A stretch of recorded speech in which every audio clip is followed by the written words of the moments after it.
will not sign into I love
Hello and welcome to Crosstalk, where all things are considered. I'm Peter Lavelle. After Comey's testimony, where does Russiagate stand? Also, Qatar, the most unreported story in media. And who really won the UK parliamentary election?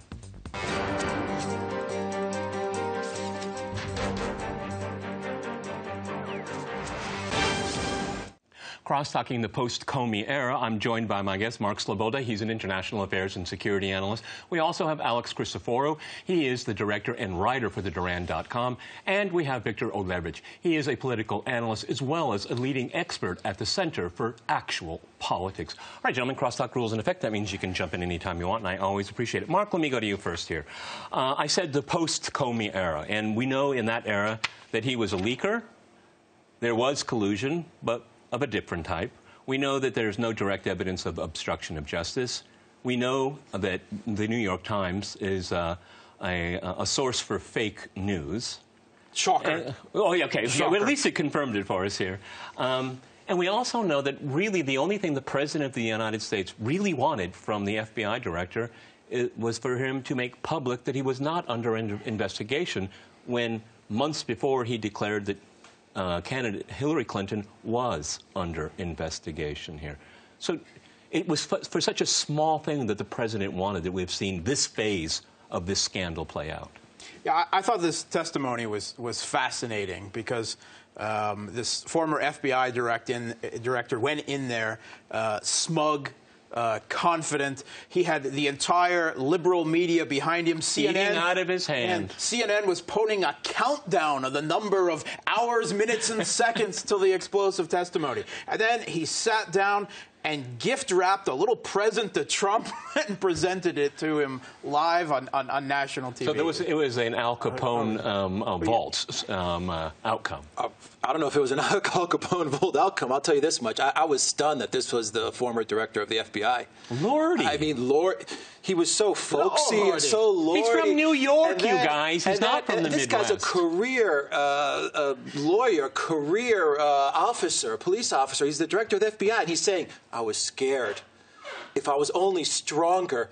I was such a coward. Coward. I was just, I was stunned listening to this going, my God, please, Comey, stop. Stop, because you're embarrassing the United States of America. You're embarrassing the FBI. Victor, I have to say, and I've never been a fan of Marco Rubio.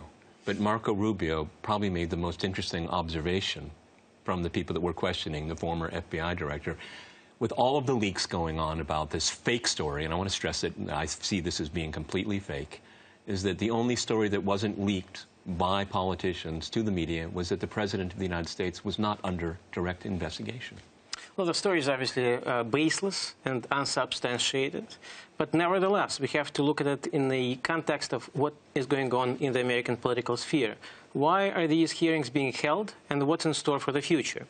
So we see that despite the fact that Comey's testimony in front of the committee didn't produce any evidence at all of any conspiracy. Right. Despite that, the hearings will continue, and there is a parallel investigation that is now going to be done by Robert Mueller, the former head of the FBI, who is now special counsel.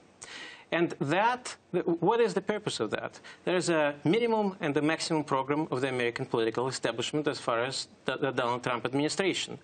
The minimum program is to force Trump and his administration to adhere to the domestic and foreign policy that is convenient of the deep state. For the American political establishment. And the maximum is to remove him. But you know, Mark, and they will not stop until they accomplish either one or the other. This is where I want to go, Mark, because, you know, of course there were people like on CNN, MSNBC, they were hyperventilating over this, okay? And they did take maybe a nano step back. We've seen this before. We saw this with the election result. And then they reversed again. What I think is really interesting, and I think Victor is absolutely right, is that these two narratives are still very much alive. Depending on the news outlet you wanted to go to, my guy won, depending on how you define my guy, okay? So I really worry about this because all the way through this, it's been baseless.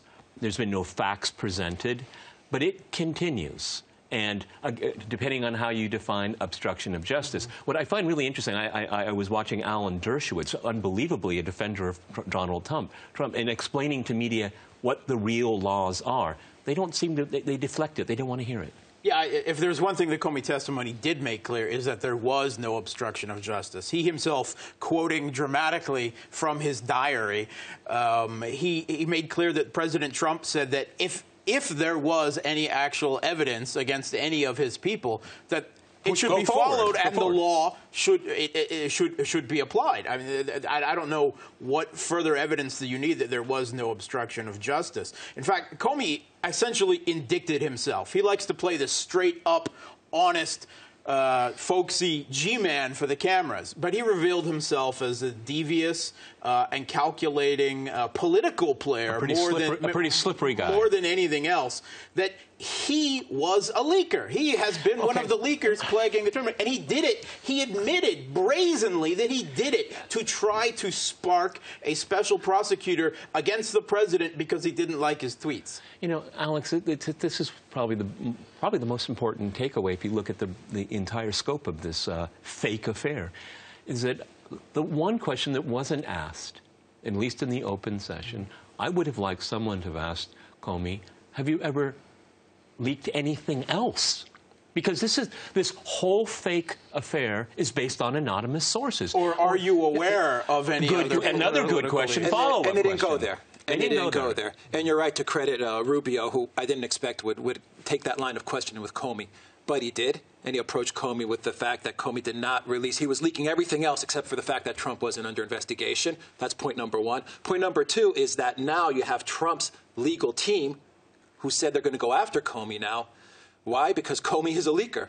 He is a leaker. He was working for the U.S. government, director of the FBI, and he was leaking stuff to the New York Times via a friend. Conversation about his office, his duty with the president. He was running to his car, scribbling notes like a 10-year-old schoolboy. Oh, Lordy, he was running to his car. And here's the other fact. He didn't do that when he was speaking with Loretta Lynch, who specifically told him to change the narrative of the Hillary Clinton investigation and call it a matter.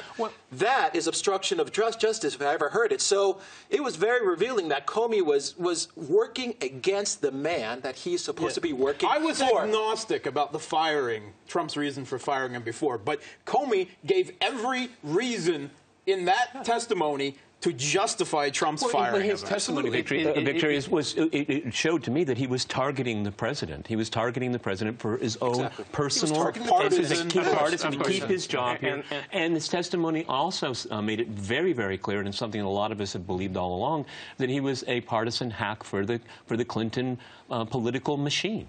He probably didn't see himself that way, but it's obvious that, well, he was a Republican donor for some years in some campaigns. But, of course, it's obvious that Trump fired him for being not just not loyal to him, but not loyal to the entire political system, to the administration. And the legal system, I would exactly as well. It's unlikely that, despite any attempts by the Trump administration to possibly persecute him, it's very unlikely that he will face serious punishment for even if he is persecuted, which is very unlikely in itself. But it's interesting to note that he was successful in getting a special counsel appointed. Let's remember the 1990s, Ken Starr, the investigation of the Clintons. And where did it go? Where did it go? It went everywhere. Because when you have a special counsel, Let's see, what does that mean? That means that they have an almost unlimited budget. They have an almost unlimited way of getting more and more people working for them, and digging, and digging, but in and this digging. case, and there's been criticism of the administration, is that there are some parameters being put on this investigation where you'll have the Attorney General and the Deputy Attorney General But the who will problem be is involved. that the Attorney General has recused himself, has been forced to Well, we recuse have himself the from the assistant, investigation. And the danger and Rod Rosenstein right. is the one that actually signed the letter appointing the special prosecutor. And I think the big danger is if Sessions, they're going after Sessions now. Next. And if they get rid of Sessions, then I think Trump is in big trouble. Where does this go now? That's the question. And with the special prosecutor, they're going to attempt to throw up more smoke, put more people under oath, and wait for them to make mistakes like happened with Clinton under investigation for a real estate scandal, say something stupid, not full disclosure on some other matter, and then follow them there because of the lack of any substance in this Russiagate thing.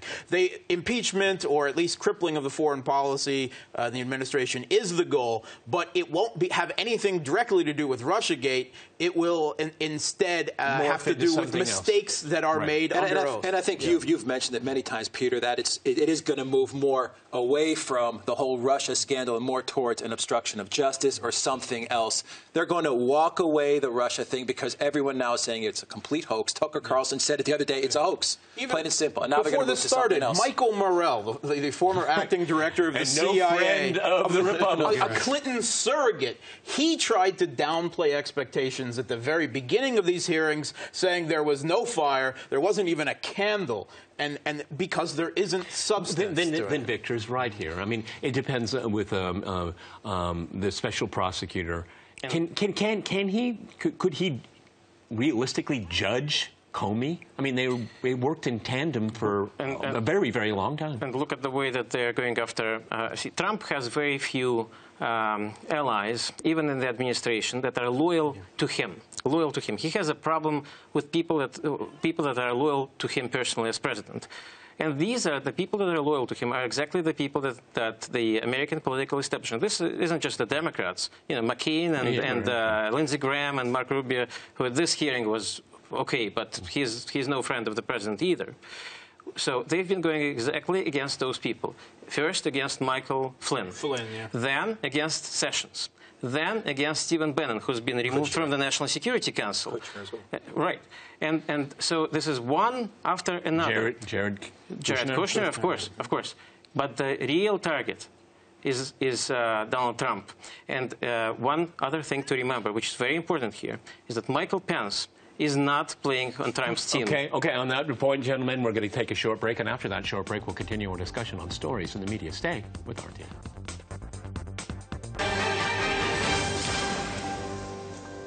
Welcome back to Crosstalk, where all things are considered. I'm Peter Lavelle. To remind you, we're discussing some of the stories in the news.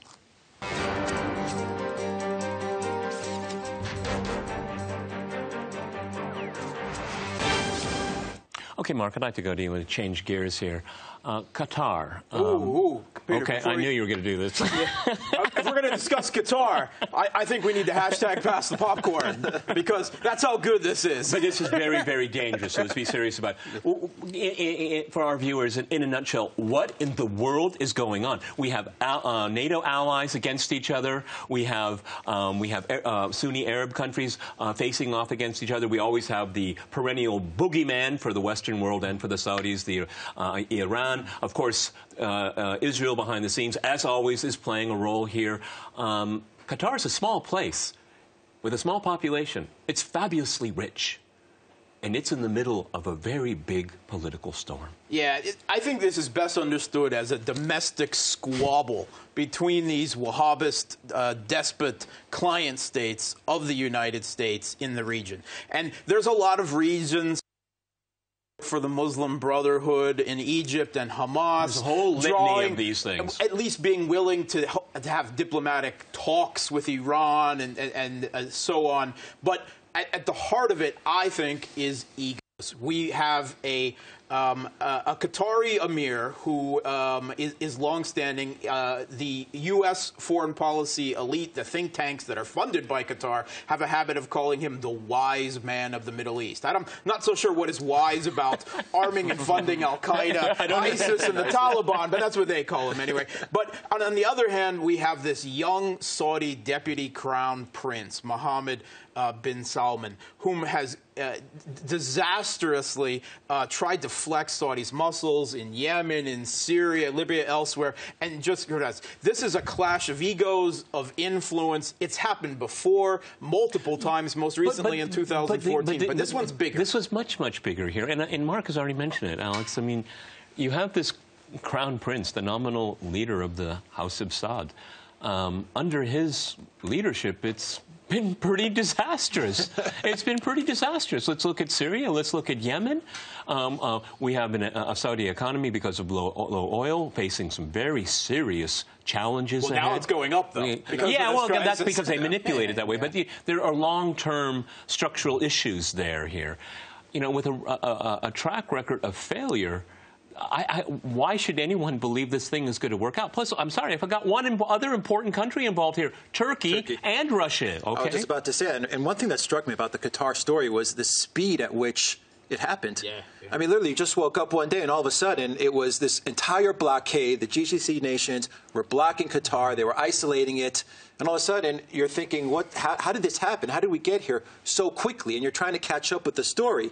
And not only are you catching up with the story, you're finding new alliances being formed. The alliances in Syria, which had Turkey, Saudi Arabia, Qatar fighting against Assad and Iran and Russia. Now you see Turkey aligning with Qatar, Saudi against Qatar. Russia and Iran with Qatar. Russia and Iran with Qatar and mediating Russia as well. And new alliances have been drawn. But I think the timing can be explained here, and I don't think it is incidental. It's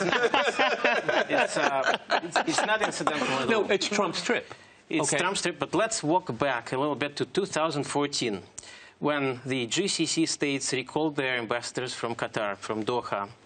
That conflict was settled. What happened, and why was it settled back then? Well, the Obama administration actually had a different line on Iran. Right. They wanted a deal, which was actually finally struck with Russia's help. But today, the Trump administration has a very different line on Iran. You have several different lines on Iran. Well, depending on the day of the week. Qatar shares a major gas field with Iran in the Persian Gulf. Exactly. So Qatar, unlike Saudi Arabia, unlike the Emirates, unlike other Gulf Arab monarchies, has some different interests. They're interested in dialogue with Iran. Because it's to their personal profit. In 2014, the American administration was not interested in pushing Iran that much, in pushing its allies. Today, after Trump, Tillerson, Wilbur Ross, and others visited Saudi Arabia, it's obvious that, that the issue of Qatar was discussed. So they decided to push Qatar first as this small but very powerful, financially very powerful state, a state that has irritated Saudi Arabia and its allies and for has years. lots of international friends as well. I mean, exactly. But Qatar, I mentioned 2014 for a reason. 3 years have passed, and in these 3 years, Qatar has prepared for this moment. They knew it would come sooner or later. They held talks with Turkey, which is now sending troops to Qatar to defend it against Saudi Arabia. They already have a military base. Yes, they have a military base, but now they're increasing their... So you mentioned military base here, guys. The most important American military base in the world outside of the United States is in the Middle East, okay? Mark, explain this to me. This very, very hyperventilating rhetoric coming out of Washington against Qatar, which has never been the case at this level here. And you have an American base there, and you have a situation where it looks to me, after the Trump visit to the Middle East, it looked transparently obvious to me that this was a Sunni alliance that the United States had blessed against Iran. Yeah, this is, I'm not sure if the Trump administration even knows what's going on here. It has been suggested on MSNBC and elsewhere that Trump may have not even known that there's a U.S. military. There's multiple U.S. military bases. Well, he's taking credit Qatar. for all of it, apparently. It is the largest air base in the Middle East. It is the CENTCOM command hub for all military operations, particularly air, in Syria, in Yemen, in Iraq. It is a crucial base. And we've got Trump tweeting out that, echoing the Saudi line that is accusing Qatar of terrorism. Now, this is Saudi Arabia accusing Qatar of terrorism is a bit like the United States accusing Britain of imperialism. I want to finish up with the Qatar bill before we talk about the British election. Alex, because of the war of words, what I really worry about, because the past behavior of the Saudi regime under this very young leader now, it's like a crapshoot. I mean, we could see a military move against this small country. It's not impossible. Not with a U.S. military base. Cool, maybe, but not overtly military. I don't know. I mean, we didn't expect the magnitude of this here. What I'm just saying here, it's a tinderbox. And Qatar has had a history of changing their leadership over the years as well, so it's not new to see leadership changes in Qatar. And Victor, that's what I said on this on Crosstalk, I think a week ago. This is regime change strategy. This is what they want. It's important to note we live in an age where the unipolar movement, the American movement, the Pax Americana movement that we have witnessed for a quarter of a century, since 1991. The window's closing. It's closing. It's fast moving to a multipolar world. And that is why, not just in the case of Qatar, but also in the case of Turkey, of other nations, we see quickly, very fast switching alliances. So first we saw Turkey that was a strategic partner of Russia. Then we saw the Turks shoot down a Russian plane and move to implement an anti-Russian policy. Then we saw Turkey move back a bit and find common ground with Russia and talks with Syria. It's all relative. It's all relative. But that relativity is what defines one of the defining moments. Relativity. Okay, I'm going to hold on to that word relative here. Let's talk about the UK elections here. Okay. That's dear to my heart. Okay, because you lived there for a while. Right, yeah. Okay. The Labour won the election, but who was the winner? Yeah. The Tory party lost their majority, but will still Econ struggled to form a minority government with unofficial coalition. with the much despised far-right Ulster Unionist Party. This is Theresa May gambled. She's gambling again. She gambled not only with her own party, but with Brexit's strength, the UK's diplomatic strength in Brexit negotiations. She lost, but. Let us all be thankful at the strong rise of a real left opposition party. Okay, you said left 2 words, left opposition. Is this a protest vote? Look, a lot of people are branding it the revenge of the youth, the revenge of the millennials. The youth turnout was very high. And it was very high, and they voted Corbyn. There's no doubt about it. And I think there's a lot of parallels. If you were to say that Theresa May was the UK's Hillary Clinton, and you could say that Corbyn was the UK's Bernie Sanders. But in this case, Corbyn actually was allowed to pick up seats and de facto win the election. De facto win. More importantly than winning the election, this is the end of the neoliberalism of Blairism. The British people said, we don't want a Labour Party that is a Tory tribute act. Right. We want a real left alternative, and Jeremy Corbyn is it. Is this the case here? Is it we're going back to a traditional... Theresa May was definitely overconfident. Right. She wasn't able to deliver what her party expected. No real message. No message. Plus, remember, she did a lot of cuts, budgetary cuts. She cut school lunches for kids. She did a lot of other things that people did not like. Yes, austerity is continuing in Britain. So she lost the election. She may in the large sense, she lost the election, but she may be able to stay on for a while. It's unlikely that she will be able to stay on for long. She should resign. She's going to have challenges coming from her own party. She should resign. Well, I mean, they feel weakness. What would that leave? Boris Johnson as the Prime Minister of Bojo? I mean, come on, this would be... Alex, we have a fair little bit of time. But it just shows the quality of politicians here. Jeremy does stand out because he's been around a long time. he's despised by the establishment, even by members of his own party. More on foreign policy than anything else. But at least he understands how it works. At least he has a position, and he says it. And this, once again, it goes. Honest, yeah, he says sincere. it. Hillary Clinton didn't have a position. She never stated a policy. Theresa May's the same. Positions and private positions. Yeah, absolutely. At least he speaks with conviction and with a sense of honesty towards his own beliefs. That is all true. But if he ever becomes prime minister, his domestic and foreign policy will be paralyzed, just like the American establishment is paralyzing the British policy. Yes. No doubt. Will turn on him. All right, gentlemen, I have to jump in here. We've run shift. out of time. Many thanks to my guests here in Moscow, and thanks to our viewers for watching us here at RT. See you next time. And remember, crosstalk rules.